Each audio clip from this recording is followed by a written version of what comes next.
I mean, this story is getting crazier by the day, the Minneapolis story, right? Because Uber and Lyft are making all the phone calls. Hey, we need some help.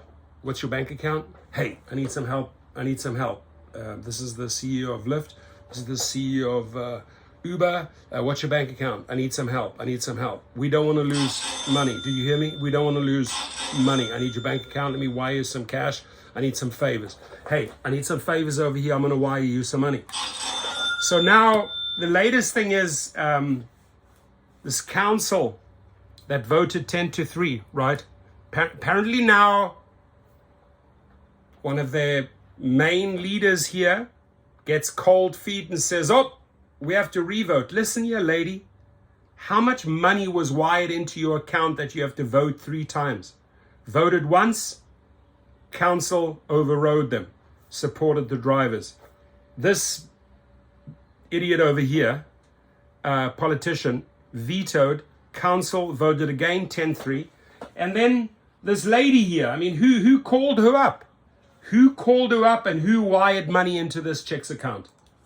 May 1st, that's the day that Uber and Lyft said they're out of Bye-bye, Minneapolis Lyft. and Bye-bye, gone Uber. from MSP if the city council decision from last week to boost wages stands. But the Star Tribune reports that Uber is already getting a head start by shutting down their only Twin Cities service center. Good, shut them In down. less than a month, Richfield's Green Light Hub will be no more. Turn it down. And that means no Switch it off. face-to-face place for drivers trying to get their cars fixed or inspected or anything else that comes up driving those cars. Listen here.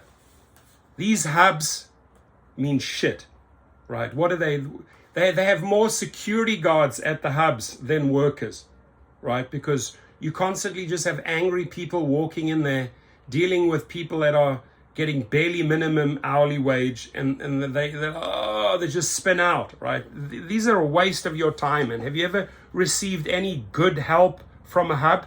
In fact, because of hubs, there have been so many deactivations. A hub says, go and open up another account, right? Or for a black SUV, open up another account. And then headquarters deactivates you, says, you have multiple accounts. So whatever these fools are telling you, right, it's a joke. Shut your hubs down. They don't work anyway.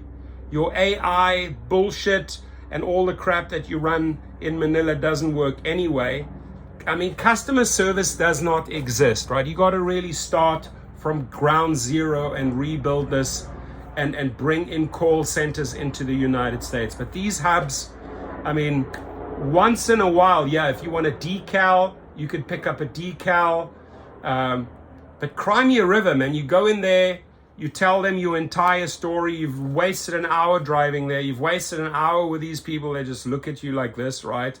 And then you waste another hour driving back. Shut it down. We don't need this trash. But if you think that means they're as good as gone, we got another sign today that there is still a whole lot more drama that's likely going to play out between now and then. Minneapolis City Council member Andrea Jenkins, former president of the council. Andrea Jenkins, you've been through this 2 times. When did the phone call ring at your house and then you suddenly called for another meeting? Who voted for this ordinance from day one and reinforced her decision by overriding mayor's veto, is now reconsidering that decision in a very public way. If you're wondering what prompted this sudden change and what, if anything, it means, yeah, us too. So Kent tried to get some answers today. Yeah, tried is the operative word here, Jana. Councilmember Jenkins hasn't been responding to our questions today, but we do know she is considering this ordinance because... Why is she reconsidering this ordinance? Because she did that very formally this morning. According to the latest city council agenda, Jenkins is giving notice of intent to move reconsideration of the rideshare ordinance. If you're wondering what that means, it's a formal step to force the council to vote on this again in 3 weeks. As of now, there is no sign that the council will vote any differently. Good. It would take votes from 7 members to change course. And I didn't hear from anyone willing to change their vote today. That includes, again, Councilmember Jenkins, who simply didn't respond to my questions. I did speak to Councilmember Linnea Palmisano about this effort, though. She says it stems from discussions she had with Jenkins for the past week. I really appreciate that Councilmember Jenkins saw an opportunity to try and continue. Saw an opportunity to make some money, man. Did Councilmember Jenkins tell you what prompted this? We tried to ask her, and we're not getting any response today. Exactly. I can't speak for Councilmember Jenkins. I'll say that I think all of us at City Hall have gotten overwhelming amounts of feedback about this, even in the last week. Well, much of that came from individuals Come and say families who depend on rideshare services. Palmisano says they also heard from several medical providers who have patients who depend on rides to get to appointments. Daughter says hello, everyone. Says about the void that Good. might How be was school? left Good? if the ordinance stands. Bye. Enjoy. That was 10-3. This motion would require 7 votes in order to even reconsider. Do you believe that there are votes there to make any of this happen? I'm always hopeful. I'm not confident that there are. I'm not confident. I do think 3 weeks of conversation with the state would really help us. Buying time. Though, even if the council has the votes to reconsider this ordinance, they also have to come to consensus on what that means. Palmisano told me she would prefer to scrap it altogether and let the state determine rates for No. Uber and Lyft Don't drivers. let the state. Others, including Mayor Fry, have expressed support for a middle ground, somewhere between the city and the state's recent recommendations. Look, and now they come back and play middle ground, right? First, they showed their true colors. We veto, we're against what you're bringing, right? They represent a flawed report. And now they come crawling back and, we need to negotiate. Maybe the people that are up for re-election, Waltz is not up for re-election. I don't think Frey is up for re-election.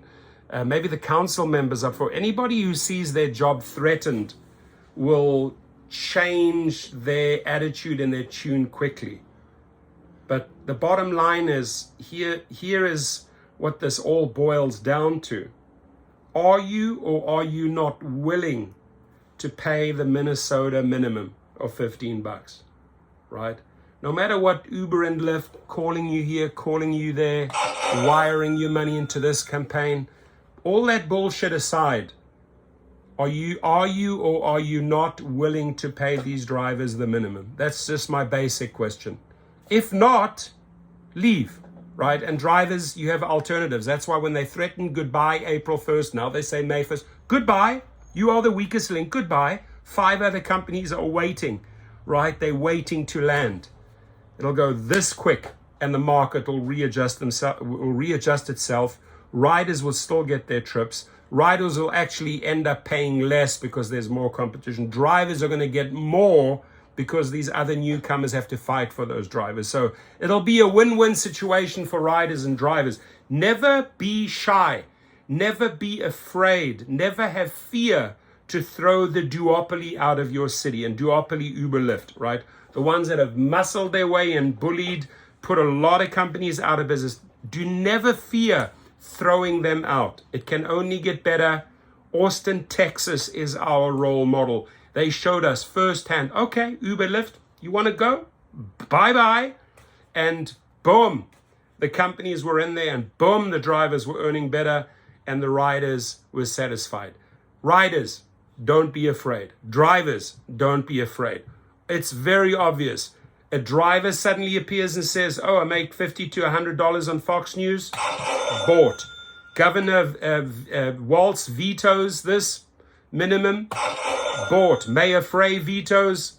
Bought. Council rules in favor of the drivers twice. Now this council member suddenly has second thoughts. Bought. Very, very obvious what's happening behind the scenes. On wages and rates, Janice. So that's where we stand today. Good times. Today. And we note the mayor's out of town this week, so we didn't talk to him, tried to talk to the council member. And when we heard from state lawmakers yesterday, so this is like a big mess churning in a lot of different directions. Yeah, a lot of things at talk and at play in the legislature. Again, this motion was made for tomorrow's meeting, so maybe we'll hear from Jenkins tomorrow, but they don't have to vote on it. It's just a formality. It goes on to that April 11th agenda when they actually vote. All right. April 11th. So I've got to stick your Minnesota Twin Cities. Buckle up. Put your gloves on. Go back to fight. Right. Make the noise. Go to the Capitol. Protest this weekend. Right. Bring the story into the media. Banners. State is not willing us to pay us the $15 minimum. Mulder, listen up. Take the fight to them. The banners. Get the public's opinion, right? The signs need to be out there. Governor Walz vetoed, Frey vetoed. They're not willing to pay the $15. Get out there with your signs today. Have a good one. Your comments, please. And I'll have another story, another angle, what Uber and Lyft, another corrupt threat that they're doing to these drivers who are, staging the protests and who want better conditions. They're using the takeaway method. Oh, you want to go and do that? Or we'll take this and this and this away. Listen out for my next video.